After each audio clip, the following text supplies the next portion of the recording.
Hello students, तो कैसे आप सभी। उम्मीद करता हूँ मस्त होंगे, ज़बरदस्त होंगे। तो आज की इस वीडियो में मैं आपको बताने वाला हूँ कि एनआरआई कोटा क्या होता है और यहाँ पे जो यह पंजाब में एनआरआई कोटा का जो बहुत बड़ा एक्सपेंशन दिया गया था उसको सुप्रीम कोर्ट ने क्यों कैंसिल किया, क्या पूरा मामला था और इसमें बिहार में क्या इम्पैक्ट पड़ेगा, यूपी में क्या इम्पैक्ट पड़ेगा और अदर स्टेट में क्या इम्पैक्ट पड़ेगा और नीट के मार्क्स में क्या इम्पैक्ट पड़ेगा, मैं इस सब के बारे में यहाँ पे एक्सप्लेन करने वाला हूँ। तो यहाँ पे सबसे पहले हम लोग यहाँ पे देख सकते हैं कि सुप्रीम कोर्ट ने जो एनआरआई कोटा का इतना बड़ा एक्सपेंशन था उसको खारिज किया। सबसे पहले समझते हैं कि एनआरआई कोटा होता क्या है। एनआरआई कोटा होता है कि मान लीजिए मैं हूँ, मेरे गार्जियन है, मेरे गार्जियन पहले इंडिया के निवासी थे और वो जो है कहीं ना कहीं वो विदेश चले गए हैं, वहाँ पे शिफ्ट हो चुके हैं विदेश में।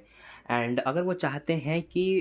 उनके जो बच्चे हैं वो इंडिया में आके पढ़ें, यानी कि जो इंडियंस विदेश में शिफ्ट हो चुके हैं और उनके बच्चे वो चाहते हैं कि मेरे बच्चे इंडिया में पढ़ें, तो वैसे जो कैटेगरी होती है उन बच्चों को एनआरआई कोटा के नाम से जाना जाता है। अब एनआरआई कोटा में होता क्या है कि मेडिकल कॉलेज में एडमिशन मिलता है, लेकिन थोड़ा सा फीस जो है कहीं ना कहीं हाई होता है। आपने जब काउंसलिंग किया होगा तो आपने देखा होगा कि क्या आप एनआरआई कोटा से हैं, तो आपने नहीं सेलेक्ट किया होगा क्योंकि फ़ी फिर बढ़ जाती है। ठीक है, तो यहाँ पे ये एनआरआई कोटा आपने समझ लिया। अब एनआरआई कोटा जो है पंजाब सरकार में जो एनआरआई कोटा का एक्सपांसन था उसको कैंसिल किया गया कैसे।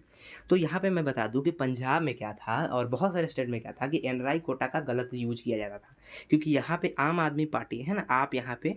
आम आदमी पार्टी ने क्या किया था कि यहाँ पे एनआरआई कोटा को बहुत एक्सपैंड करके डेफिनेशन दिया था। यानी कि अगर मैं गार्जियन हूँ, मेरे मतलब बच्चे जो हैं इंडिया में पढ़ेंगे वो तो ठीक है। मान लो कि इंडिया में है, मैं मेरे पिताजी और माँ है ना इंडिया में है और मैं भी इंडिया में हूँ, लेकिन मेरा कोई चचेरा भाई, मेरा कोई मौसेरा भाई विदेश में रहता है, तो उसको मैं एज ए गार्जियन बना के जो है कॉलेज में उपस्थित करा दूँ, तो भी एनआरआई कोटा में लोग सम्मिलित हो जाते थे। जो कि सरासर क्या है, फ्रॉड है, क्योंकि मेरे गार्जियन तो बसे हैं नहीं विदेश में, लेकिन मेरा कोई चचेरा भाई है, कोई ममेरा भाई है, मेरा चाचा है या फिर इस तरीके से है,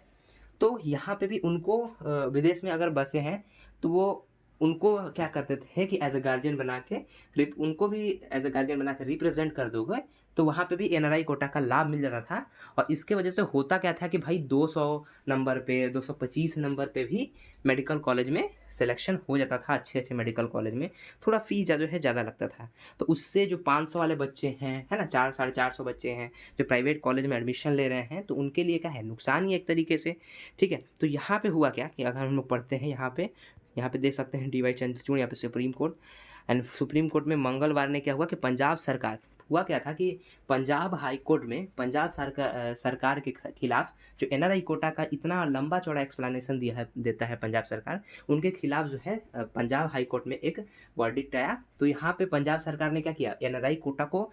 बचाने की कोशिश की, नहीं ये सही है, उनके भी गार्जियन आ जाएंगे तो ऐसा कोई दिक्कत वाली बात नहीं है। लेकिन हाँ, ये जो है पंजाब हाई कोर्ट था, लेकिन फिर वहाँ पे केस चला गया किस में, सुप्रीम कोर्ट में। और जब सुप्रीम कोर्ट में चला गया तो सुप्रीम कोर्ट ने क्या बोला, आइए हम पढ़ते हैं यहाँ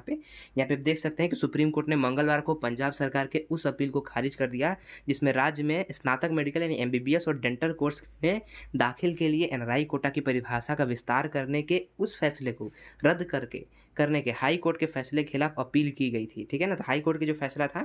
उसमें अपील की गई थी जो आपकी सरकार ने थे, तो उसको रद्द कर दिया है। सुप्रीम कोर्ट ने कहा है कि धोखाधड़ी अब खत्म होने चाहिए, क्योंकि कहीं ना कहीं ये धोखाधड़ी है भाई, है ना। यहाँ पे आप देख सकते हैं कि 10 सितंबर को पंजाब और हरियाणा उच्च न्यायालय में आप यानी आम आदमी पार्टी के नेतृत्व वाली सरकार के 20 अगस्त के उस कदम को खारिज कर दिया जिसमें राज्य के मेडिकल कॉलेजों में इस समूह के लिए 15% कोटा के तहत प्रवेश के लिए एनआरआई के दूर के रिश्तेदार, है ना, मतलब एनआरआई के है नहीं लेकिन उनके दूर के रिश्तेदार, चाचा चाची, सबको लाओ भाई, तभी भी एनआरआई कोटा में हो जाएंगे और 15% वाले में मेरा सिलेक्शन हो जाएगा कम नंबर के साथ। लेकिन मुझे पैसा ज़्यादा लगना पड़ेगा, तो भाई जो अमीर घर का है, जिसके पास पैसा ज़्यादा है, तो वो किसी चाचा चाची या ताऊ को पकड़ के ले आएगा कहीं दूर के रिश्तेदार को, पैसा फेंकेगा और उसका एडमिशन हो जाएगा। तो बहुत ये स्कैम की बात थी। तो सुप्रीम कोर्ट ने क्या कहा, मैं हाईलाइट कर रहा हूँ कि यह पैसे कमाने की मशीन के अलावा कुछ नहीं है ना। सुप्रीम कोर्ट ने इसको फ्रॉड बताया, पैसे कमाने वाली मशीन को कहा है, क्योंकि यह याचिका को खारिज कर देंगे, है ना? इस तरीके की जो याचिका थी आपने याचिका की थी सुप्रीम कोर्ट में कि हाँ भाई एनआरआई कोटा का जो एक्सपेंशन है वो सही है ना? तो उसको खारिज करके उन्होंने क्या किया कि धोखाधड़ी के मतलब उन्होंने कहा कि जो एनआरआई कोटा का इतना बड़ा जो डेफिनेशन है वो धोखाधड़ी के अलावा कुछ नहीं है, पैसा छापने की मशीन है बस, और इसको ख़त्म करना है। यानी कि पंजाब में एनआरआई कोटा ख़त्म नहीं हुआ है, एनआरआई कोटा का जो इतना बड़ा डेफिनेशन था कि हाँ भाई किसी भी पर्टिकुलर दूर के रिश्तेदार के ले आओ और गार्जियन बना दो, उसको ख़त्म कर दिया गया है बस। और क्योंकि यहाँ पे देख सकते हैं कि उसका घातक मैंने बताया है कि कितना बड़ा जो है डेंजरस हो सकता था उन बच्चों के लिए जिनका मार्क्स जो है 400-500 के करीब है, तो उनको कहीं न कहीं नुकसान हो रहा है ना? तो यहाँ पे आप देख सकते हैं कि पूरा वर्डिक्ट। हाँ, वीडियो बनाने में थोड़ा-सा मेहनत लगी है, तो आई होप इस मेहनत का प्रेज़ के लिए आप मुझे सब्सक्राइब ज़रूर करेंगे एंड इस तरीके के वीडियो के लिए आप प्लीज़ लाइक कर दें। Thanks for watching here.